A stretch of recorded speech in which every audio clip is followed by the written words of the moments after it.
Episode 11 शुरू होता है और अब फाइनली ZGDX और CK टीम के बीच फर्स्ट राउंड शुरू हो जाता है। ZGDX टीम काफी अच्छा परफॉर्म करती है, फिर ये लोग फर्स्ट राउंड जीत जाते हैं। वहीं दूसरी ओर याओ के पेरेंट्स भी टीवी पर इस मैच को देख रहे थे और याओ के जीत जाने पर दोनों काफी प्राउड फील करते हैं। याओ भी काफी खुश होती है क्योंकि सभी उसे चेयर अप कर रहे थे और अब फर्स्ट राउंड जीत जाने के बाद सभी ब्रेक लेते हैं। जब याओ अपना मेकअप ठीक करने जाती है तब वो देखती है कि सीचेंग की हालत काफी खराब हो चुकी है क्योंकि सर्दी लगने की वजह से उसे फीवर हो चुका था। ये देखकर याओ सबको बताती है कि सीचेंग को फीवर हो चुका है, जिस बात को सुनकर सभी लोग परेशान होने लगते हैं। लेकिन सीचेंग कहता है कि हमें इस गेम को जल्दी फिनिश करना होगा। फिर सेकंड राउंड स्टार्ट होता है, लेकिन सीचेंग की हालत काफी खराब थी, जिस कारण से वो गेम पर फोकस नहीं कर पा रहा था।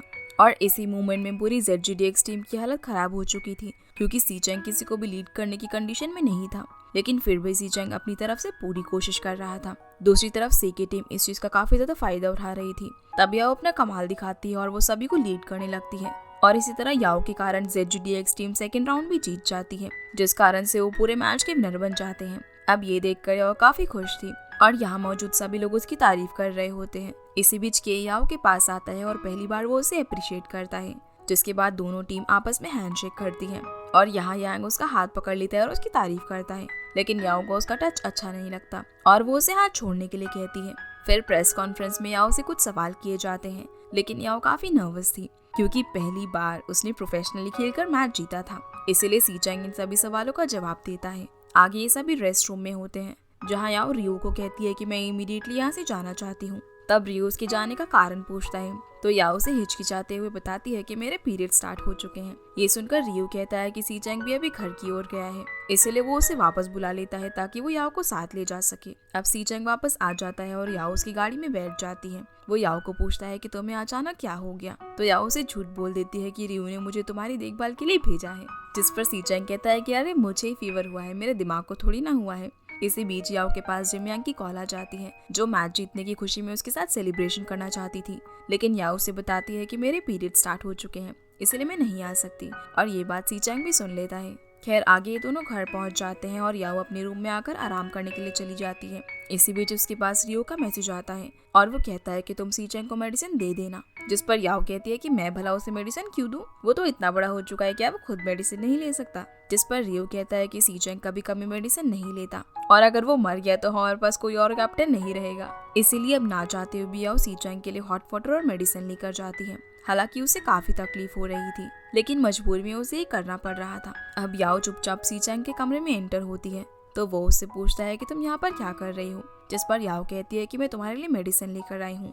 अब जैसे ही सीचेंग मेडिसिन लेने लगता है तो उसे पानी कुछ ज्यादा ही गर्म लगता है, इसीलिए वो याओ को थोड़ा ठंडा पानी लाने के लिए कहता है। अब ये सुनकर याओ को काफी गुस्सा आ जाता है और वो उसे कहती है कि तुम्हें पता भी है लड़कियों को पीरियड्स में कितना दर्द सहन करना पड़ता है, लेकिन इस कंडीशन को भला तुम कैसे समझ सकते हो। यहाँ याओ उसे अच्छा खासा लेक्चर दे देती है और उसे यही पानी पीने के लिए कहती है। फिर सीचेंग भी चुपचाप उसी पानी से अपनी मेडिसिन ले लेता है, जिसके बाद याओ अपने और सीचेंग के लिए खाना बनाने लगती है। लेकिन इसी बीच उसके पेट में काफी तेज दर्द होता है, जिस कारण से वो वहीं पर बैठ जाती है। तभी वहाँ पर सीचेंग आता है और उसे देखकर याओ पूछती है कि तुम यहाँ पर क्या कर रहे हो, और अगर तुम्हें कुछ चाहिए तो मुझे मैसेज कर देते। तो सीचेंग उसे कहता है कि तुम्हें ये सब करने की जरूरत नहीं है, मैं खुद बना लूंगा। फिर वो राइस को वॉश करने लगता है और ये देखकर याओ काफी हैरान रह जाती है और उससे पूछती है कि क्या तुम्हारी कोई गर्लफ्रेंड है। तो वो उसे बताता है कि मैं काफी टाइम से अपने पेरेंट्स के साथ रहा हूँ, इसलिए मुझे सारे घरेलू काम करने आते हैं, और वैसे भी मैं इतनी आसानी से किसी के प्यार में नहीं पड़ सकता। जिस पर याओ कहती है कि मुझे तो लगता है कि तुम्हें ह्यूमंस पसंद ही नहीं है। तो सीचेंग कहता है कि ऐसी बात नहीं है, मैं ह्यूमंस को पसंद करता हूँ, लेकिन सबसे ज्यादा मुझे अपनी गेम पसंद है और मैं सिर्फ उसी को अपना पार्टनर बनाना चाहूंगा जो मेरे से अच्छा गेम खेल सकती हो। ये सुनकर याओ शॉक हो जाती है, जिसके बाद वो जिमयांग को कॉल करके सारी बातें बताती है कि आज क्या क्या हुआ। लेकिन बात करते करते उसे काफी पेन होने लगता है और वो सोफे पर उल्टा लेट जाती है। तभी सीचेंग उसके पास आता है और उसकी टमी को टच करके कहता है कि तुम्हें हॉट वाटर बैग यूज करना चाहिए। फिर वो उसके लिए हॉट वाटर बैग लेने जाता है। इसी बीच याओ से कहते हैं कि तुम मेरे टमी को कैसे टच कर सकते हो, और अगर हम एंशिएंट टाइम में होते ना तो तुम्हें अपनी इस हरकत के लिए मुझसे शादी करनी पड़ती। जिस पर सीचेंग कहता है कि अगर हम एंशिएंट टाइम में जी रहे होते तो अभी तक हमारी 800 बार शादी हो चुकी होती। खैर आगे दोनों डिनर कर रहे होते हैं। तब याओ सीचेंग को कहती है कि मुझे माफ कर दो, मुझे तुम्हारी देखभाल करनी थी, लेकिन उल्टा तुम ही मेरी देखभाल कर रहे हो। जिस पर सीचेंग कहता है कि झूठ मत बोलो, तुम खुद दर्द में थी इसीलिए तुम वापस आई थी, और वैसे भी मुझे तुम्हारी देखभाल की जरूरत नहीं है। लेकिन फिर भी याओ उसे केयर दिखाती है और उसे उसके रूम में लेकर जाती है। अगले दिन सभी लोग वापस आ जाते हैं तो सभी सीचेंग को चेक करने के लिए उसके रूम में जाता है, लेकिन तभी वो उल्टे पैर वापस आ जाता है और वो काफी डरा हुआ लग रहा था। उसकी ये हालत देखकर लियो पूछता है कि क्या तुमने कोई भूत देख लिया, लेकिन चबी काफी डरा हुआ था और कुछ भी नहीं बता पाता। फिर लियो खुद चेक करने के लिए जाता है और जैसे वो सीचेंग के रूम का डोर ओपन करता है तब वो भी काफी शॉक हो जाता है। अब बाकी मेंबर्स भी ऊपर आ चुके थे और ये सब लियो को पूछता है कि तुमने भी रूम के अंदर कोई भूत देख लिया क्या। तो लियो कहता है कि नहीं, बल्कि ये तो भूत देखने से भी डरावना है। अब हम याओ को देखते हैं जो कि सीचेंग के साथ उसके बेड पर सोई हुई थी। तभी उसकी आंख खुलती है और वो खुद को सीचेंग के बेड पर देखकर काफी शॉक हो जाती है। इसी बीच सीचेंग भी जाग जाता है। तभी बाहर खड़े मेंबर्स इन्हें आवाज लगाते हैं, लेकिन आवाज सुनते ही ये दोनों ब्लैंकेट के अंदर छुप जाते हैं। फिर सीचेंग बाहर जाता है और इन्हें पूछता है कि क्या हुआ। तो वो लोग उसकी तरफ काफी वियर्ड तरीके से देखते हैं क्योंकि ये लोग ऑलरेडी सब कुछ देख चुके थे। अब सीचेंग अपनी सफाई देते हुए कहता है कि उसका बिस्तर गंदा हो गया था, इसीलिए वो मेरे बिस्तर पर आकर सो गई और इसमें इतना हैरान होने वाली तो कोई भी बात नहीं है। इधर याओ भी उठ जाती है और डोर पर कान लगाकर सारी बातें सुन रही थी। तभी युमिंग उससे कहता है कि घर में और भी कई सारे रूम्स और बेड्स हैं, इसीलिए वो कहीं और भी सो सकती थी। तो सीचेंग कहता है कि शायद याओ किसी दूसरे बिस्तर को गंदा नहीं करना चाहती थी। इसी बीच रियो से कहता है कि मैं मानता हूँ कि दुनिया काफी आगे बढ़ चुकी है, लेकिन तुम दोनों अभी अनमैरिड हो, इसीलिए तुम उसके साथ इस तरह से नहीं सो सकते। तभी लियो भी उसे कहता है कि इस बार तो भाई आपने काफी बड़ा कारनामा कर दिखाया, तुम एक यंग लड़की को अपने बेड पर ले आए।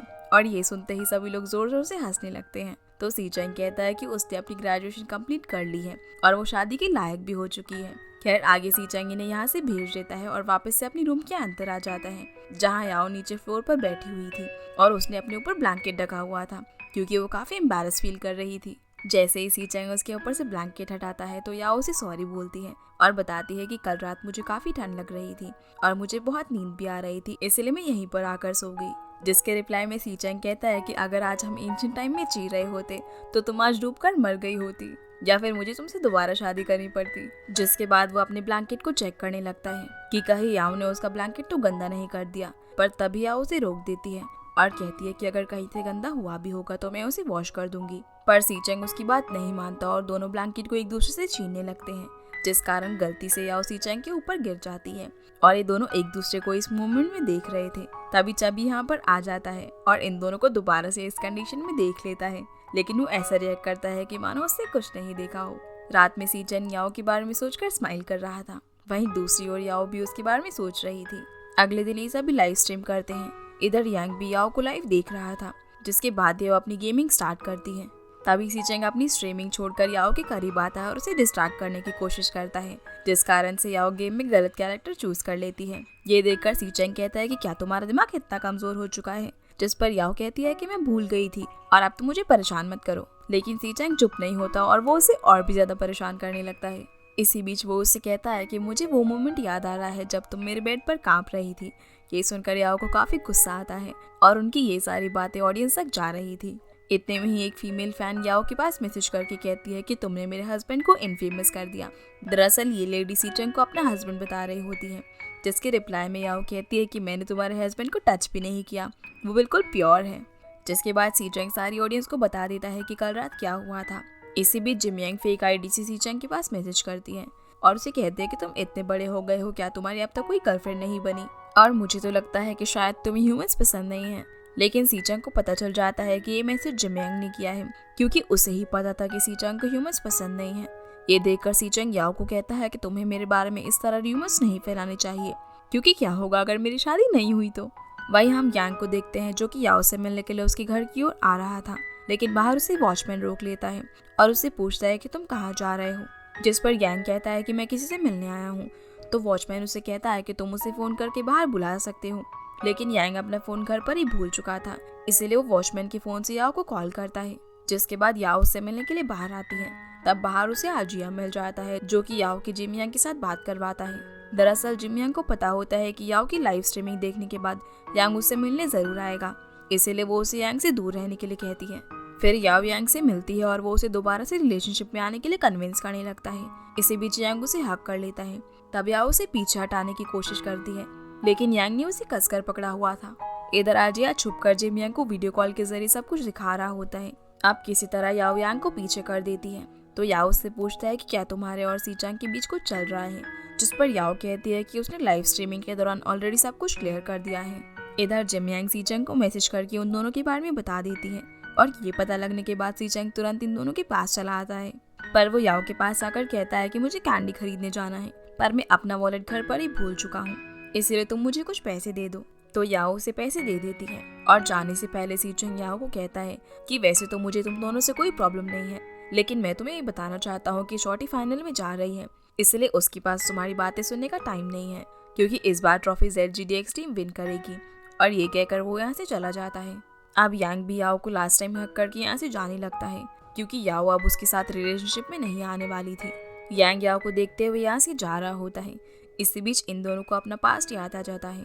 जब याओ छोटी थी तब वो अपने पेरेंट्स के साथ यांग के पड़ोस में रहने के लिए आई हुई थी और इन दोनों ने साथ में काफी अच्छा टाइम स्पेंड किया था, लेकिन फिर यांग को याओ को छोड़कर जाना पड़ा और आज भी वो उसे इस तरह छोड़कर जा रहा था, पर इस बार वो अपनी मर्जी से नहीं बल्कि याओ की वजह से जा रहा था। अब जब याओ यहाँ से जा रही होती है तभी रास्ते में उसे दोबारा से सीचांग मिलता है, जो कि कैंडी खा रहा था। वो याओ से पूछता है कि क्या तुमने दोबारा से यांग के साथ पैचअप कर लिया है, जिस पर याओ कहती है कि ऐसी बात नहीं है, हम सिर्फ फ्रेंडली हग कर रहे थे। खैर आगे ये दोनों घर के अंदर वापस आ जाते हैं, जिसके बाद जिमयांग याओ के पास कॉल करती है। तब याओ से बताती है कि मैंने यांग को ब्लैकलिस्ट से हटा दिया है और अब हम सिर्फ अच्छे दोस्त हैं। इसी बीच याओ जिमयांग को बोलते हैं कि मुझे लगता है कि तुमने ही सीचांग को हमारे पास भेजा होगा, जिस पर जिमयांग हाँ कहती है और बोलती है कि मुझे लगता है कि शायद सीचांग तुम्हारे लिए फीलिंग रखता है, इसीलिए वो तुरंत तुम्हारे पास पहुंच गया था। पर जाओ इस बात पर एग्री नहीं करती और इसी के साथ 12th एपिसोड यहीं पर खत्म हो जाता है। एपिसोड 13 शुरू होता है और हम याओ को देखते हैं जिसने शादी की ड्रेस पहनी हुई थी और उसकी सीचांग के साथ शादी हो रही थी। अब जैसे ही सीचांग याओ को किस करने के लिए आगे बढ़ता है तभी याओ की आँख खुल जाती है, यानी कि याओ सिर्फ एक सपना देख रही थी। उठने के बाद याओ वॉशरूम जाती है, जहाँ वो खुद से कहती है कि याओ तुम्हें सीचांग के बारे में ऐसा नहीं सोचना चाहिए, क्योंकि तुमने खुद से वादा किया था कि तुम ई स्पोर्ट्स प्लेयर के प्यार में नहीं पड़ोगी और तुम्हें जिमयांग की बातों में तो बिल्कुल भी नहीं आना है। फिर पूरी रात वो किंग्स के खिलाफ वीडियोस देखकर मैच की प्रैक्टिस करती है और यहाँ वो हर चीज नोट्स में भी लिख रही थी कि उसे किन किन चीजों पे फॉलो अप करना है। अगली सुबह भी याओ काफी काम कर रही थी, तभी उसके पास रियो और यूमिंग आते हैं, जो कि दोनों उसके नोट्स को देख लेते हैं और उसे मैच खेलने के लिए एनकरेज करते हैं। फिर याओ अपनी प्रैक्टिस कर रही होती है, क्योंकि इनके मैच में अभी थोड़ा टाइम बाकी था। तभी उसके पास सीचांग आता है और उसके नोट्स को उठाकर उन्हें रीड करने लगता है, पर याओ उसके हाथ से डायरी छीन लेती है और कहती है कि ये मेरे नोट्स हैं और तुम इस तरह किसी के नोट्स नहीं रीड कर सकते। जिस पर सीचांग कहता है कि तुमने ये सब कहाँ से सीखा और वैसे भी तुम्हें ये सब लिखने की जरूरत नहीं है। फिर वो अपने और याओ के लिए ब्रेकफास्ट लेकर आता है और उसे उसकी स्लीपर्स देते हुए कहता है कि बिना स्लीपर्स पहने हुए ब्रेकफास्ट मत करना और मैं तुम्हारा बाहर वेट कर रहा हूँ, जल्दी आ जाना, क्योंकि ये सभी अपने मैच के लिए जा रहे थे।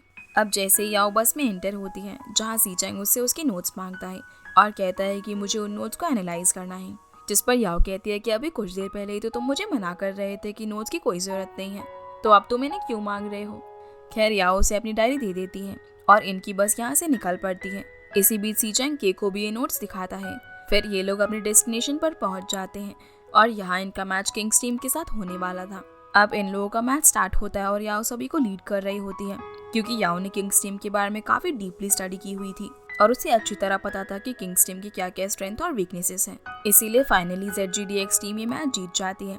इसके बाद प्रेस कॉन्फ्रेंस में सीचांग से कुछ सवाल पूछे जाते हैं कि किंग्स टीम एक राइजिंग टीम है और आप लोगों की टीम ट्रेडिशनल स्ट्रॉन्ग टीम है, लेकिन फिर भी आप लोगों ने किंग्स टीम के बारे में इतनी ज्यादा स्टडी क्यों की। जिस पर सीचांग कहता है कि हमारी टीम की मिड सोलो प्लेयर हर टीम से काफी ज्यादा डरती है और अगर हम किसी भी टीम को काफी हल्के में ले लेते हैं तो वो कहती है कि हम खुद पर प्राउड फील कर रहे हैं। यही नहीं, उसने तो सुबह ही कह दिया था कि आज हम ये मैच हारने वाले हैं। इधर ये सब याओ सुन रही थी और वो गुस्से में वहाँ से चली जाती है। याओ के जाने के बाद सीचांग कहता है कि वो बहुत ही हार्ड वर्क करती है और सीरियस एटीट्यूड रखती है और टीम का कैप्टन होने के नाते मुझे खुशी है कि मैं उसके साथ खेल रहा हूँ। फिर ये सभी रेस्ट रूम में होते हैं, जहाँ लियो बताता है कि मैच हारने के बाद किंग्स टीम को काफी बैड कमेंट्स मिल रहे हैं। ये सब देखकर इन सभी को काफी बुरा लगता है, क्योंकि किंग्स टीम को काफी ज्यादा ट्रोल किया जा रहा था। फिर याओ वॉशरूम जाती है, जहाँ पर उसे किसी के रोने की आवाज सुनाई देती है। जब याओ चेक करती है तो किंग्स टीम का कैप्टन बैठकर रो रहा था। याओ उससे पूछती है कि तुम क्यों रो रहे हो। तब वो कहता है कि तुम्हें ऑलरेडी पता है कि मैं क्यों रो रहा हूँ और बोलता है कि हम तो यहाँ पर खुशी खुशी गेम खेलने के लिए आए थे, लेकिन मुझे नहीं पता था कि हम इतनी बुरी तरह से हार जाएंगे।